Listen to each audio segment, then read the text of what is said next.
Okay, Assalamualaikum. Kita akan masuk kepada bab garis dan sata dalam 3 dimensi. Garis dengan sata dalam 3 dimensi ni untuk kita tahu sudut yang berada antara garis dengan sata ataupun satah dengan sata dalam satu bentuk geometri macam ni. Soalan ni dah bentuk macam ni. Ini kita mulakan dengan paper 1 dulu. Dia dah ada soalan dalam paper 2 juga. Dalam paper 2 dia nak cari sudut, nilai sudut. Kalau paper 1 dia nak namakan sudut sahaja. Okey. Kat sini nanti awak akan tengoklah sudut-sudut yang berada dekat soalan dia. Soalan dia adalah garis dengan sata ataupun sata dengan sata. Okey, kita tengok contoh untuk yang nombor 1 ni. Okey, Raja menunjukkan sebuah prisma tegak dengan tapak mengufuk PQRS. Bucu V terletak di atas O. V terletak tegak di atas O. Okey, soalan dia nak garis antara sudut antara garis SV dengan sata PRV. SV dengan PRV. Okey, cikgu ajar cara macam ni. Awak tulis balik perkataan huruf SV dengan PRV. Lepas tu kita rujuk pada rajah ni. Okey, huruf apa yang sama kat sini? Huruf V. Okey, V akan letak dekat tengah. Apa yang sama letak kat tengah. Lepas tu S kan? S. Okey. Ada baki dia S. Nanti kalau ada 2 baki nanti kita check balik kenapa. Macam mana? Lepas tu S. Lepas tu V. Okey. Lepas tu S ada baki dia dengan P dengan R. P dengan R. P dengan R. S ni dekat dengan P ke dekat dengan R? Oleh kerana dia bagi tahu kat sini dia adalah segi 4 tepat. Kita pun tak tahu siapa lagi panjang, siapa lagi pendek. Tak boleh kita assume ni lagi pendek, ni lagi panjang. Siapa yang lagi dekat tu tak boleh kita tak boleh assume sini sebab dia tak bagi tahu kat sini berapa dia punya nilai. Ni 5 cm ke, ni 3 cm ke, dia tak bagi tahu. Kalau dia bagi tahu, kita akan pilih yang paling dekat. Sebab yang kat sini dia tak bagi tahu. Okey, kita buat adil. Kat sini dia tak bagi tahu P ke R. Kita akan pilih yang adil, iaitu di tengah, dia adalah O. Okey, lepas awak buat ni, pastikan awak akan dapat 90 darjah. Macam ni kan? S, V, O. 90 darjah dekat mana? 90 darjah dekat sini. Dekat tegak ni. Contohnya kalau awak buat ke sini macam ni. Ini macam ni. V, P, S yang ni kita tak tahu 90 darjah kat sini. Ni bukan 90 darjah. Dia sebab dia sengit sata condong. Kalau macam ni pun dia sata condong. Kita mesti syarat dia, bila kita buat macam ni, kita akan dapat 90 darjah. 90 darjah dia macam ni. Kalau lukisan dia, nanti kita akan buat lukisan dia dekat paper tu, dia macam ni. Ni V, ni S, ni O. So, yang kita akan dapat yang sudut dekat V ni. Nanti kita akan guna teorem ke, kita akan guna sin cos tan untuk dapat sudut kat sini. Tapi untuk paper 1 ni hanya namakan sudut saja. So, jawapannya adalah SVO. Boleh je kita terbalik, dia akan jadi OVS. Okey, so jawapan dia kat sini. Macam ni awak dah boleh tahulah jawapan awak betul ke tak. Sebab ni apa yang sama V. So cari yang tengah dia lah. Yang sama dia adalah V. V lah yang tinggal. Lepas tu yang nak pastikan yang lain, kita check satu-satu. Okey. Untuk yang ni prisma tegak, piramid tegak. Tadi tu pun piramid juga, tapi dia namakan prisma tegak. Okey, NQ dengan garis NQ dengan PQRS. NQ, apa huruf yang sama kat sini? Huruf Q. Okey, huruf Q yang sama. Okey, baki dia adalah N. Okey, baki dia adalah N. N nak letak depan boleh, nak letak belakang pun tak apa. Cikgu letak depan. Okey, N dah habis, Q pun dah habis. Okey, tinggal P, R, S.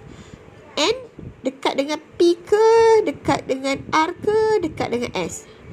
P, R, S. Ada orang. Okey, maaf. Okey, kat sini yang dekat dengan huruf N adalah P ke, S ke, R. Okey, dia akan dekat dengan N, Q, K. Yang ini paling dekat dengan dia adalah S. So, N, Q, S. Faham? Okey, ni so jawapan dia adalah B. P dengan R, dia akan jadi macam lebih kurang macam sama jarak lah. So, yang kat sini, dia tak boleh ke tengah sebab dia ada 3 huruf lain yang kat belakang dia ni. Macam tadi tinggal 2 je. Okey, yang seterusnya adalah KR dengan KNSP. Okey, kat sini apa huruf yang sama? Kat sini huruf yang sama adalah huruf K. So K lah yang kat sini, yang tengah. So K akan berada di tengah. Okey. Huruf R memang dah kat depan. Okey, R dekat dengan apa? R akan dekat dengan N, S ataupun P. R dekat dengan N, S ataupun P. R dekat dengan mana? Dia tak boleh melintang. Kalau melintang dia jadi hypotenuse. Kalau melintang macam ni kan, ni dengan R dengan N dia akan jadi melintang. Melintang macam ni dia akan jadi hypotenuse. So dia akan dekat dengan S. RKS iaitu C. Boleh? Awak kena pilih lah antara huruf S ni. P ni lagi dah jauh. Antara S dengan N dia akan pilih S. Okey. Seterusnya sudut antara FN dengan satah KLMN. FN dengan satah KFNN. Apa huruf yang sama kat sini? Huruf yang sama adalah N. Okey, huruf yang sama ada M atau huruf apa yang tinggal kat depan? Huruf F. Okey. F dekat dengan huruf apa? K, L, M. F dekat dengan K ke, L ke, M.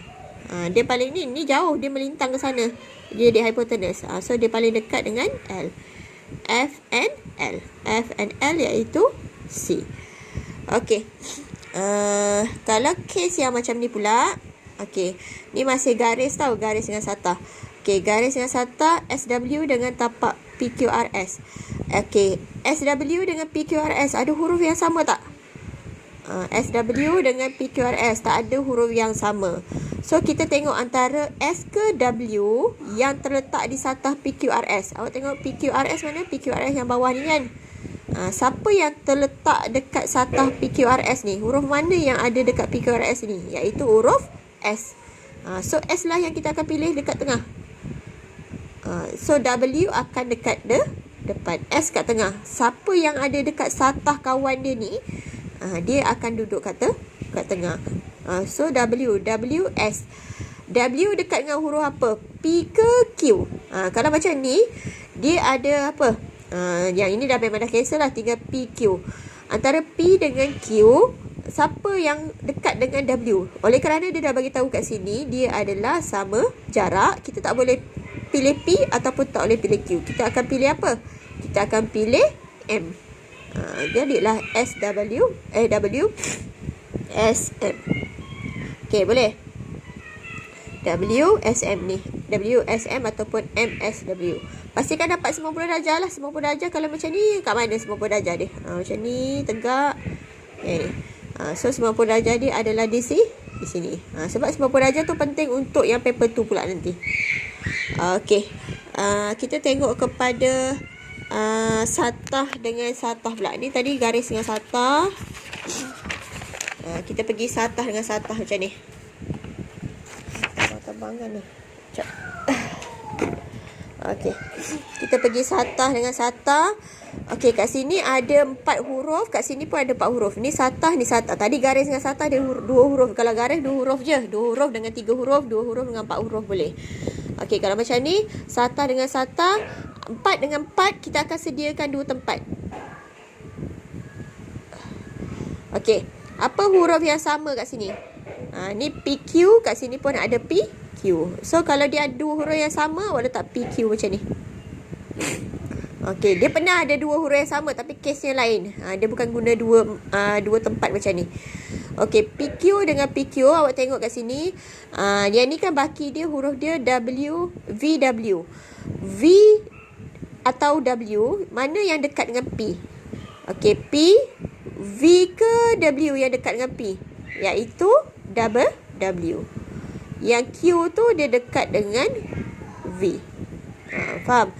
Okey, lepas tu tinggal RS. RS, W dekat dengan R. W dekat dengan R ke dekat dengan S? W dekat dengan R ke dekat dengan S? W akan dekat dengan S. Okey, yang dekat Q ni, dia akan dekat dengan R. So dia ada dua jawapan lah, dua pilihan. Mana yang ada dekat jawapan awak? V, Q, R. So yang C ni. Kalau contoh dia tak akan bagi dua-dua jawapan lah, dia akan pilih salah satu. So tengok jawapan dia WPS duduk dekat sini, ataupun VQR duduk dekat sini. Okey, untuk yang ni dia case dia 3 huruf dengan 4 huruf. Dua-dua satah. A, B, E dengan A, B, C, D. Okey, A, B, E dengan A, B, C, D, apa huruf yang sama? A, B, C, D, apa huruf yang sama? Sama dia ni. A, B, yang ini pun A, B. Tapi untuk yang 4 macam ni sahaja kita sediakan 2 tempat. Ni tetap ada 1 tempat. Okey, A, B apa? A, B duduk tengah. Macam ni, case dia macam ni pula. Yang tadi tu kalau dia ada 2 huruf, dia satu atas satu bawah. Yang ini dua-dua dekat tengah. A, B. Okey, kemudian E kan, ada baki dia E kat depan. E dekat dengan A ke dekat dengan B? E dekat dengan A ke dekat dengan B? Oleh kerana dia adalah tapak segi 4 sama, dia sama panjang, kita tak boleh ambil A, kita tak boleh ambil B. Memang nampak macam dia dekat dengan A, tapi sebab dia sama panjang, maksudnya dia berada puncak tengah-tengah, di antara A dengan B, dia sama jarak dia. So kita tak boleh ambil A, kita tak boleh ambil B, kita reject dua-dua A dengan B ni, kita cancel, kita letak M. Okey, lepas tu E dekat dengan apa pula? Baki dia C ke D? E dekat dengan C ke D? Kita tak boleh ambil C, kita tak boleh ambil D. Sama case dia macam tu, tapi sebab dia tak ada tengah-tengah kat sini, kita akan ambil O. E, M, O. Nombor 12 adalah A. Faham? Dia bukannya tengok lepas awak buat tu, awak terus tengok ada huruf je, awak letak huruf. Okey, tapi kalau tak ada, kita akan ambil huruf yang adil kat tengah-tengah dia. Okey, boleh? Okey, tengok yang ni pula. Okey, ni 3 huruf dengan 3 huruf. Apa huruf yang sama? Apa huruf yang sama dia? BC. Okey, BC akan duduk tengah. Okey, kita akan sediakan macam ni. Lepas tu ini memang dah tak gaduh dah. E akan duduk kat depan. F akan duduk kat belakang. E dekat dengan B ke dekat dengan C? Macam ni kan? Ni kan sata kat sini. Ni dia sama adil sebab dia puncak kat tengah-tengah.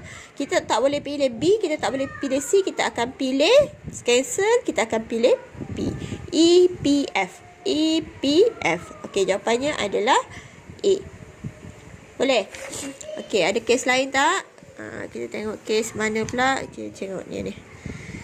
Okey, yang ni BCM dengan ABCD. Apa huruf yang sama? BC. BC sama, BC sama. So, BC awak akan letak kat tengah. Okey, M kat depan. M dekat dengan B ke dekat dengan C? M dekat dengan B ke dekat dengan C? M ni satah dekat paling belakang kan? M dia satah paling belakang, dia akan dekat dengan C. So, kita akan pilih C. Okey, M dekat dengan apa? M dekat dengan A ke? Sekejap, dia tinggal apa? A ke D? M dekat dengan, ni kan baki dia BC tadi kita dah cancel. M dekat dengan A ke dekat dengan D? So, kita akan dekat ke paling bawah, iaitu normal dia ke bawah, dia adalah D. M, C, D. M, C, D. So, jawapan dia adalah D. Okay. Ada lain tak? Ada yang nanti kalau kok lah ada soalan yang nanti awak keluar yang pelik-pelik sikit, nanti awak bagi tahu. Kok lah ada yang tak berapa faham lagi, cikgu terangkan balik. Tapi kena mahirkan dululah benda-benda yang basic yang cikgu ajar beberapa soalan ni. Lepas tu baru kita buat dekat soalan objektif. Okey, boleh